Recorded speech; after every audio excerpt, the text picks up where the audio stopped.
Hey y'all, Lily here, and today we are set to wrap up both with The Hook and the Caretaker and Bachelor's Grove in general. I knew I had told you guys that I was going to do the Madonna of Bachelor's Grove next, but I kind of need a little bit of a break from the cemetery and look at some other stuff. One, because I want to explore a new theory, and two, we've just been here a really long time, and I don't know. We'll see. But I think I might go ahead and go to Michigan, and then I'll come back to the Madonna after I've had a little bit of a break. But before we move on, let's wrap up. So, The Hook and the Caretaker are two legends that are associated with Bachelor's Grove Cemetery. The Hook being, the Hookman urban legend that I touched on a little bit last year with my American Urban Legends Killer on the Loose post. Several states and cities try to claim ownership of this particular legend. I did not realize at the time, Bachelor Grove being one of them, but they are. And then the Caretaker legend is a ghost story that I'll get to, but associated with supposedly a very Hookman-like story in the sense it's super urban legend-y sounding. And then when we finally get to the end here, there is something that, a theory that I want to work on, that I want to look at, that I'm definitely going to discuss with you guys, that I came across in my research for the Caretaker, but isn't necessarily related to the Caretaker's old ghost story. Again, we're going to get into that, but we're going to start with The Hook. This one really excited me because if you guys know me, I absolutely love the Hookman urban legend. It's just one that's always fascinated me for whatever reason. Maybe it's because I live on the coast and, pirate country and everything. But I do love it, so I was excited to see this. I think we all are familiar with the urban legend of the Hookman, but just as a super quick, tongue-in-cheek kind of rundown on this, you've got two teenagers, they're on a lover's lane area, all secluded, having some teenage fun. They hear an alert on the radio that there is an escaped killer, escaped mental patient, whatever, on the loose. He has a hook for a hand, and to be wary of him. Girl hears a noise, and in some stories, the guy gets out, he investigates, she hears a lot of other noises, cops come, and her boyfriend is hanging upside down from a tree, or, over the car kind of thing.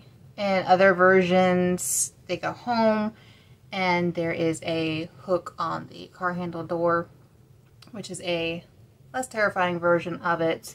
The one that relates to Bachelor's Grove is supposedly there was, like in the 40s, somebody who was hung upside down from a tree. And one Richard Crowe was really popular in the 70s for doing radio broadcasts in Illinois, and he kind of linked the two together. He never came out and said this happened at Bachelor's Grove. There actually is no official report of a body being hung upside down in the area. There's not news stories, like, next morning kind of news stories or police reports or anything like that. So, in 2011, Richard actually said in an interview before he passed, well, he didn't say, when asked about there actually being a connection between the Hookman, or the Hook, and Bachelor's Grove Cemetery, he did not appear to be very interested and even chuckled, suggesting he had very little belief that any sort of incident took place at Bachelor's Grove Cemetery. So, from what I can kind of gather, Richard not only...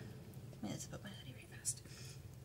Richard not only did the radio broadcast, but he had documentaries, and I think there were some like possible ghost tours.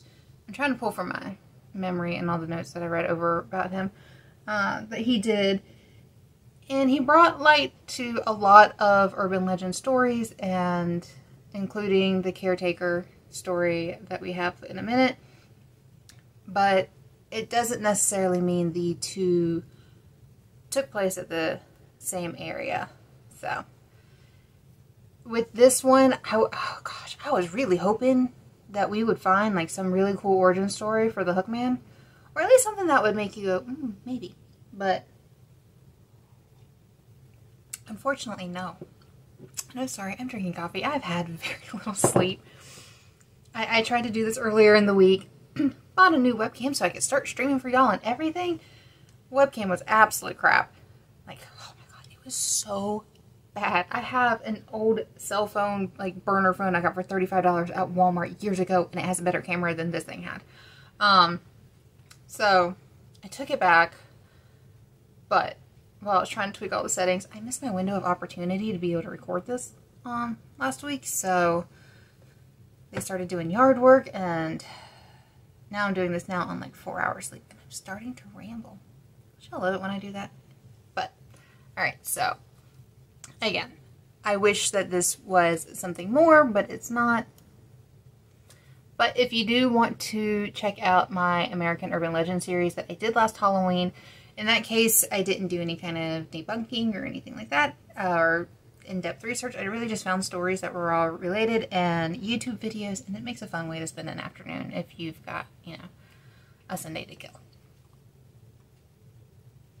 So, moving on, that might have been my fastest wrap-up on a story ever, but hey, that's why we have more than one.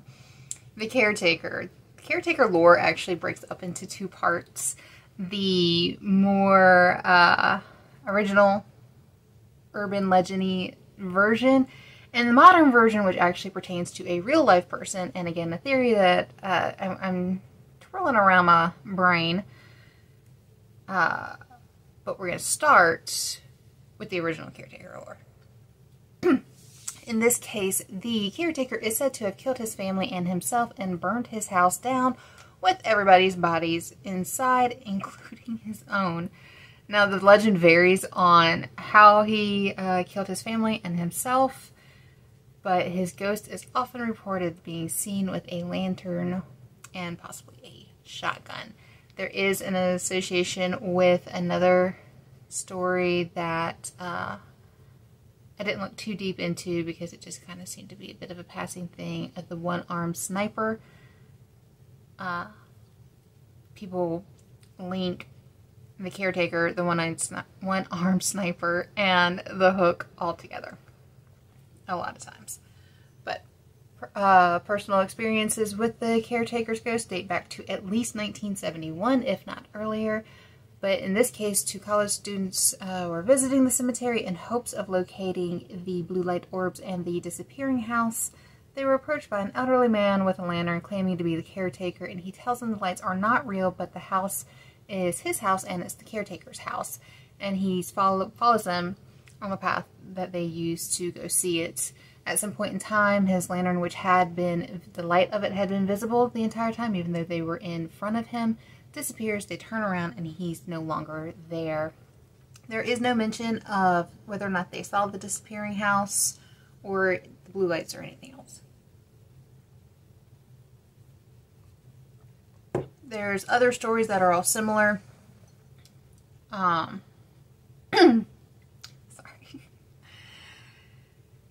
But it's basically the same thing. People see an elderly gentleman and he basically tells them to get lost. You know, like most old men on, you know, having someone on their property, I would yell at them too to go away. But there's also more modern ghost accounts. Okay, so again, I said the modern Caretaker legend has to deal with a real life person. There's still stories that are reported on like the personal accounts and things like that of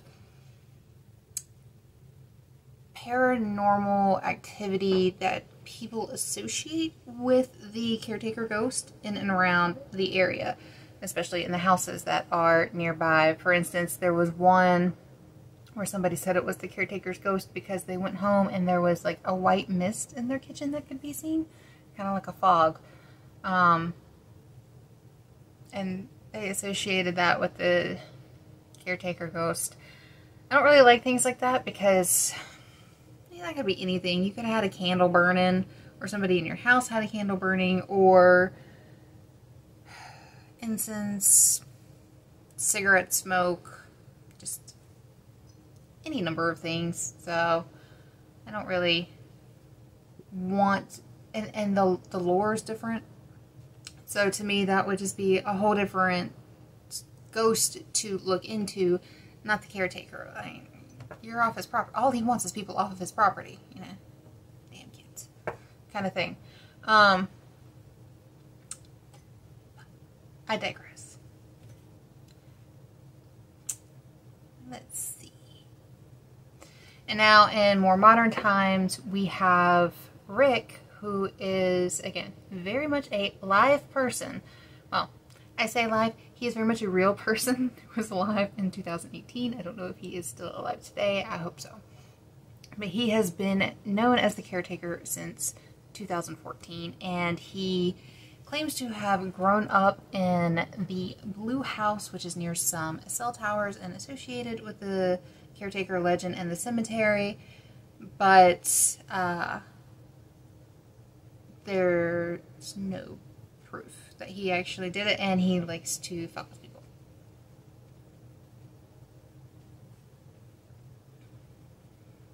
I am blazing through this really fast, and I almost don't like it because I feel like I am talking a mile a minute. I don't really like that. Maybe it's because I'm drinking coffee right now and I don't normally do that. Do I normally talk this fast? I'm gonna have to edit shit out. Also, too, I really hope I'm not slurping in some kind of loud, horrible way. But back to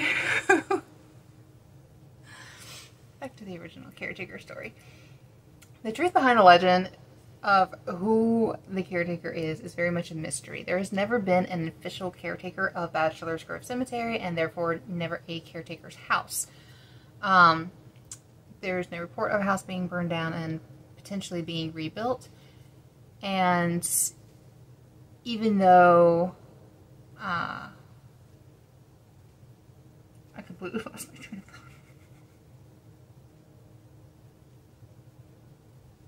It just flew right out the window. The families of the deceased maintained the grounds. And we do know that there were houses on the property at some point in time, but they are no longer there. Now, if somebody had been squatting on one of the properties before they were torn down, it would make perfect sense as to, one, why he would carry around a lantern, because he wouldn't have electricity, and also, two, why he would try to scare visitors off, because why would you want somebody finding out that you're a squatter and getting kicked out? But all those houses have since been torn down, so nobody would be squatting. They might, I think there's a bunker or something like that. I mean, there's some places people could be hiding, but it's also much more populated with visitors and things like that now. The Blue House that Rick claims to have grown up in was relocated to its current location sometime after 1938 based off of aerial photos from that year. I do have a picture that's linked that I believe is the Blue House. It didn't specifically say that it was, like, it wasn't captioned or anything like that, but I mean, it's next to cell towers and it's a blue house. If it's not the correct one, let me know and I'll update my stuff. Now, the paranormal guide that I have been using primarily for most of my research it does not mention the exact year that the Blue House was moved. However, it does say that this is one of the stories that Rick made up and likes to tell for fun. So Rick himself has admitted to the fact that he did not grow up in this house, and he's not really the caretaker or anything like that. He's just a gentleman who visits. He may help maintain some things, but there's nothing official. But he does love adding to the lore and legend of the ghosts at Bachelor's Crypt Cemetery. Richard Crowe did help breathe some life into the caretaker legend back in the 70s with his broadcast, and then later on in the 80s with his documentary. Again, this is one of these ones that on the face appears very urban legend-y. You know, we don't really have a true origin. We have some stories that seem like they are, but that's about it. We're not actually doing anything to, or we haven't found anything that can anchor this ghost story into our world. So, that's where, like, the normal wrap-up ends. But if you watch my research or even my shorts, you saw that I did have a theory about time. So, I do want to do one little side note on this. If you, and I hope you do this because, one, I love having this shit to talk about with other people, and two, Pete put a lot of work into his stuff, so I want you to look at his stuff also, not just go off the rantings of a crazy person me doing this. But when I'm doing my research, if you guys watch it, you know that I have my computer muted because of copyrights and things like that. So I don't always hear everything that's being said whenever I'm looking through things. I might have my earbuds in, especially if there is no closed captioning. And basically I skim through videos and podcasts to see if I can pick up on anything that pertains to what I'm researching. And then I just listen to that little snippet.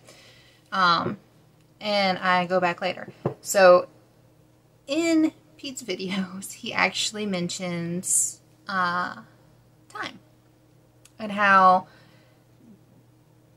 what we're going to talk about seems to be an issue with time. And maybe this is why I freaking ran barreling down to this point in time, is because I'm excited. I'm excited to talk about this.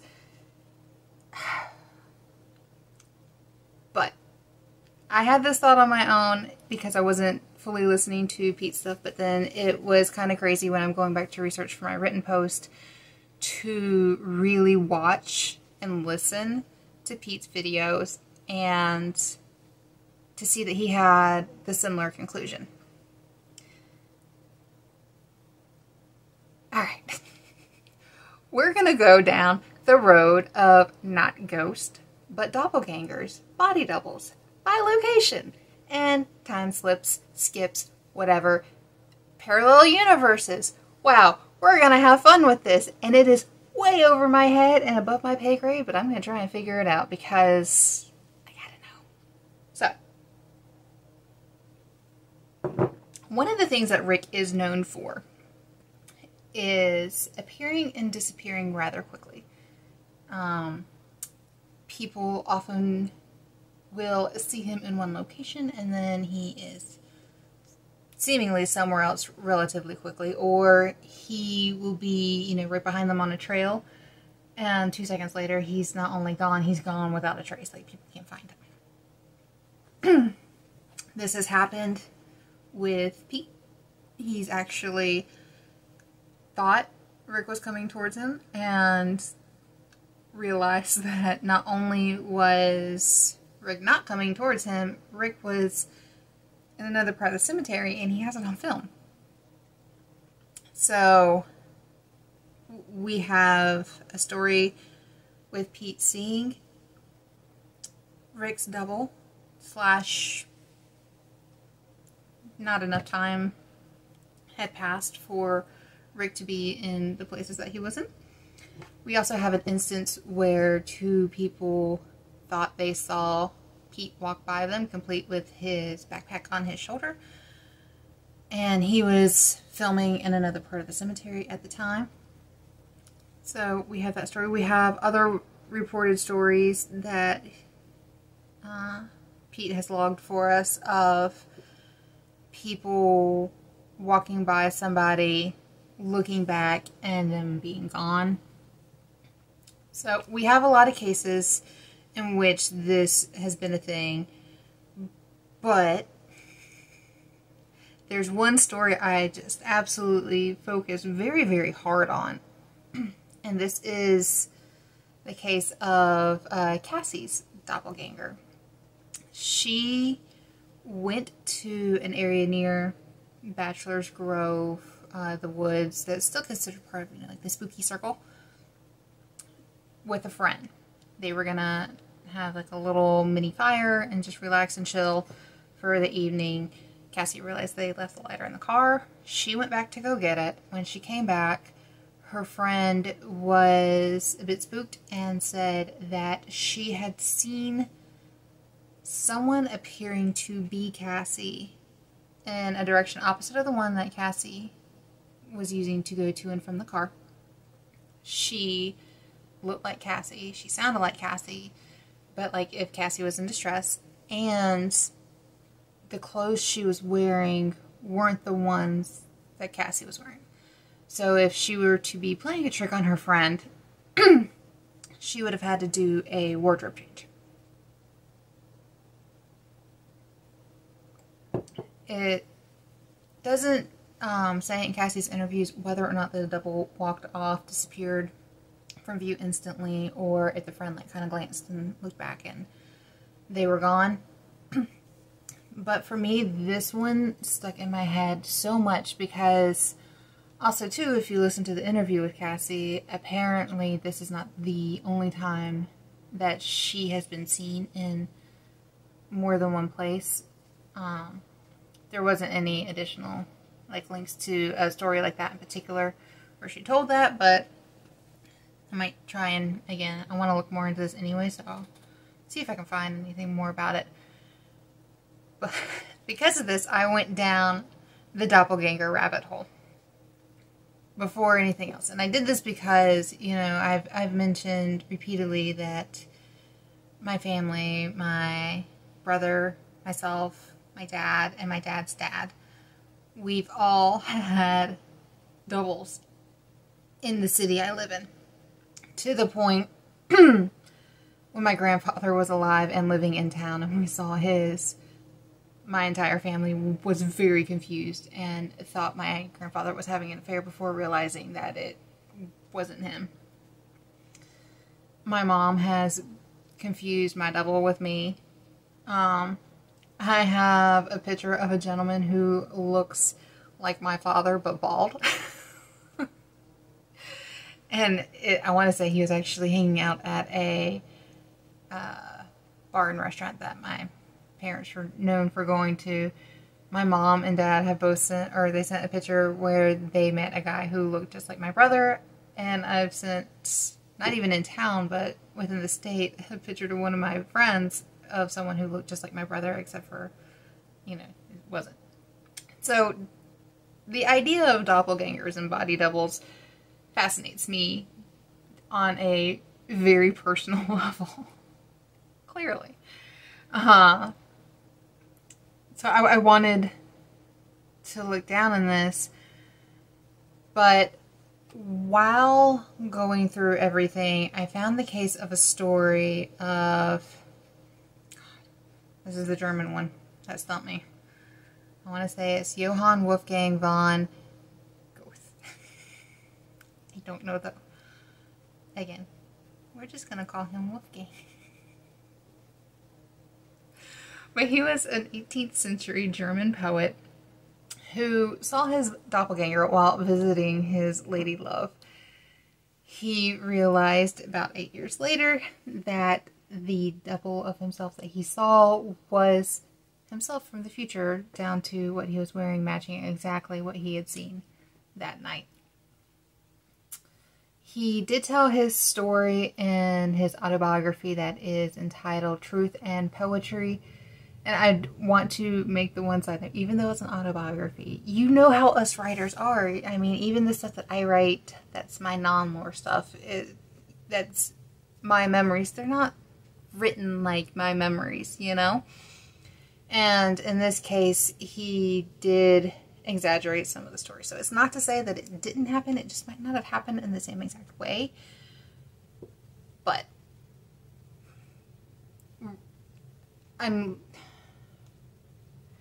again, this is one of these things that until you can prove, it's always going to be fiction. So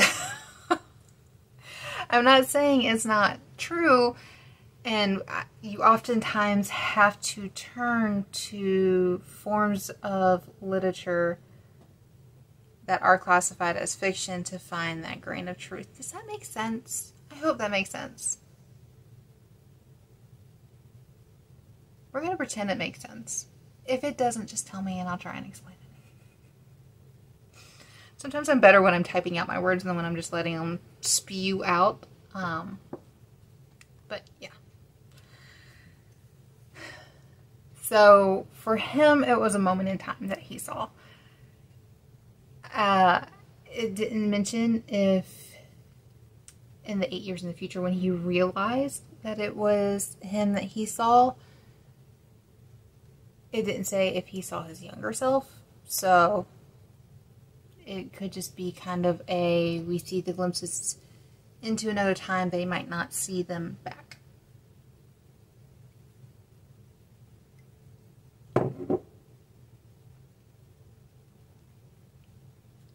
So cold. Oh. Oh, that's the face I just made on camera.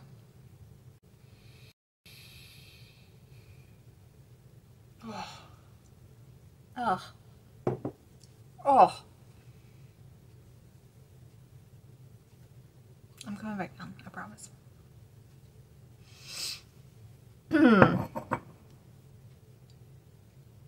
Coffee's done.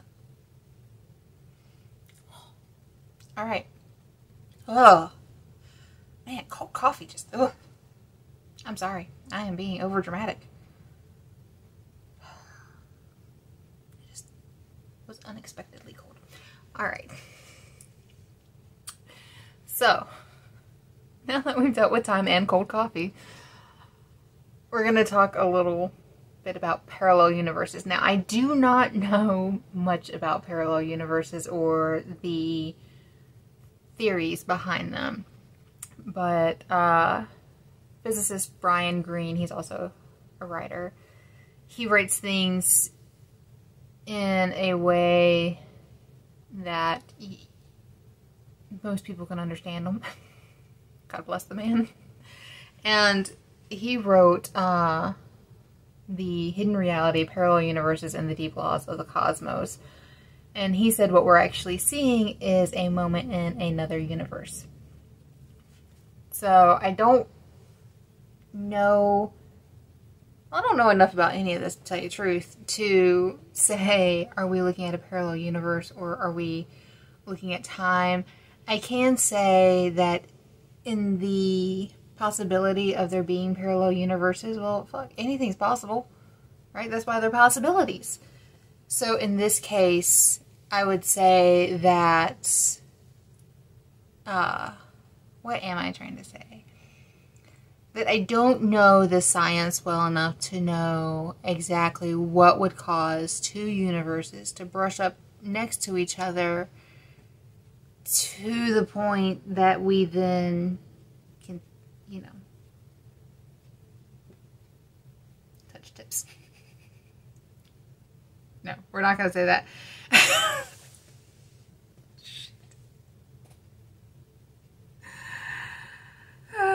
You guys, this is what happens when Lily is sleep deprived. Alright, so I don't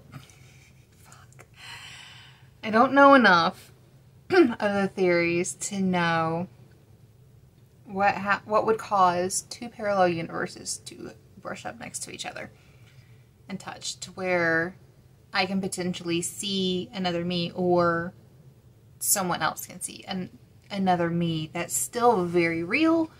That's not a ghost. That's not anything creepy or spooky. It's just other versions of ourselves that we're just happy to get glances at.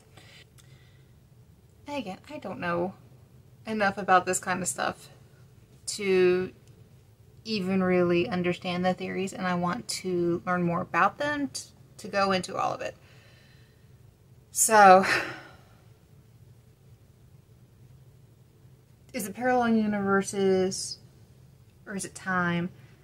I don't know. But I do know this. Some time ago, like we are talking some 15 plus years ago. Shit, it may even be closer to 20 at this point in time. I'm trying to remember when I saw this. I think I may have been like 2021. I don't know. So it could have been a very long time ago. I remember watching an episode of Ghost Hunters, and it was one of the early but not too early ones, in which they captured EVPs, and the voice they were capturing was extremely clear and confused. The voice that they captured was not only answering the questions they were asking a question back, and it was, where are you? They couldn't see. Grant and Jason. And it always stuck with me because I always wanted to know, what if there was a report, like a journal, diary, something, in which this person had said, y'all, there was 2 dudes in my room last night talking to me and I couldn't fucking see them. You know? I mean, how crazy would that be? And so, without giving away more than this, because it was a thought that I had, again, forever ago, I do want to look more into the location they were at. I want to look more into the episode, if there was any known shenanigans that took place. Even if there were, and this is where things get... If I know you fake something, and I know they have in the past, it makes it really hard for me to believe this. But in this case, and I need to know more about this one thing, because, again, what if what we're seeing is somehow moments in time? And I've officially, I think, talked longer about this than I did about the Hook and the Caretaker. And I definitely talked slower. But what I'm going to do is, because it's hard for me to really wrap this up in any kind of neat package. What I'm going to do is take a breather. Like I said, we're going to be done with Bachelor's Grove for a little bit. I was working on my Fort Fisher ghost research project. I am going to put a pin in that one for a minute because I can only focus on so many things at once. And right now I want to focus a little bit more of my efforts into, oh God, learning things I am not smart enough to know about. Scientist friends. If you're smarter than me but can also tell me, like, explain it to me like I'm 5, because my brain only processes so much information. But I want to look into more of these stories and theories and come up with my own thoughts so that way I can share them with you guys. And in the meantime, I think we're going to go back and just try and find some classic ghosts, damn it. Give me a photo that I can look at and say no. But even then, so like with the Madonna, this is why I have to wait on this. Because in the case of, there's things on my desk I want to touch and play with because I'm fidgety right now. But in that case, we have a photo in which people claim they did not see this woman sitting on a tombstone or bench or something, like 90, 91, 92, somewhere around there. And they snapped this photo, and then when they developed it, she was there. You know, bear in mind that this is well before digital cameras, so the photo would have had to been developed.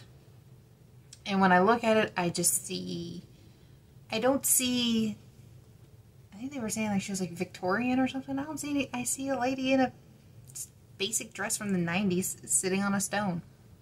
Big whoop. But see, you throw in the idea that there could be like weird time shit around, and suddenly all of your, oh well, the disappearing house makes sense, you know? If people think they see it, but then they don't, there's some things I still will toss out, like the orb lights. Again, there's like a lake, pond, swampy area. I'm pretty much always going to credit that to the Will-o'-the-Wisp and similar type circumstances, weather, what have you. Again, I do know with looking at photos from the disappearing house and videos, there was a couple of times with the videos that the trees almost looked like something, but it was just trees, and I could actually go back and be like, oh yeah, no, that's a tree.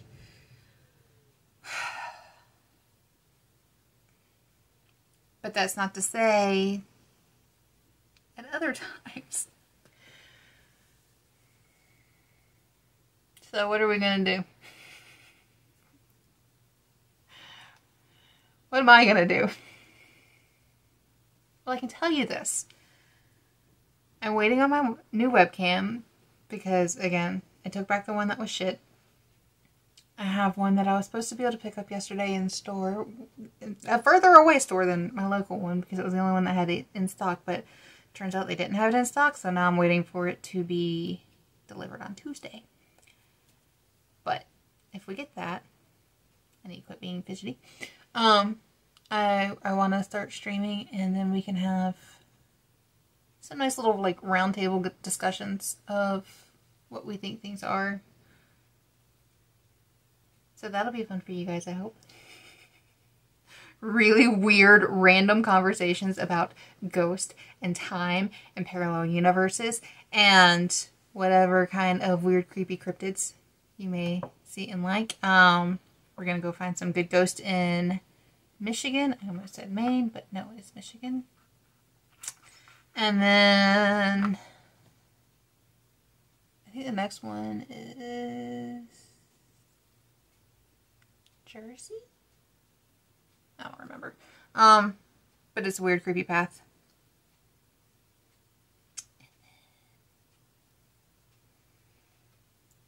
And then I'm still debating on whether or not I want to go to the Devil's Tramping Ground. Because I hate that place. Because it's not real. You guys also tell me. I do have a handful of quick, here's the lore, but it's just a cute little ghost story. Very Siren of the French Broad, except for I already know what these are. Seneca Guns being one of them here locally, and then again Devil's Tramping Ground. I want, if I put that one out, I'm going to go back over it just to make sure I'm not doing too much of kindergarten science on that. But I feel like, I mean, what I figured checks so far. I've got like one thing I've got to look into again. I'm rambling. I'm sorry. I never know how to end these things. But we're done. I'll see you guys soon.